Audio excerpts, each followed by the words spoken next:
अरे व्याकरणचं घर तर मी कधी बघितलंच नव्हतं. चला आता बघते. तुम्ही कोण? मी नाम एखाद्या प्राण्याच्या वस्तूला किंवा काल्पनिक गोष्टीच्या नावाला नाम म्हणतात. उदाहरणे सीमा, गीता, रोहिणी, वसंत, रागिनी, तनुजा, ईश्वरी, सह्याद्री, मुंबई, नाशिक, नागपूर. तुम्ही कोण? मी सर्वनाम वाक्यात नामाच्या ऐवजी येणाऱ्या शब्दास सर्वनाम म्हणतात. उदाहरणे मला, त्याला, तो, ती, ते, हा, ही, हे, त्याचा, त्याची, तू, तुम्ही, आम्ही.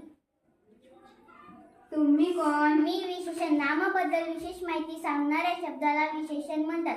उदाहरण लाल, पिवळा, आंबट, गोड, मोठा, छोटा, दुर्मिळ, संख्या. तुम्ही कोण? मी क्रियापद. वाक्याचा अर्थ पूर्ण करणाऱ्या क्रियावाचक शब्दाला क्रियापद म्हणतात. उदाहरणे चढणे, बोलणे, उतरणे, पडणे.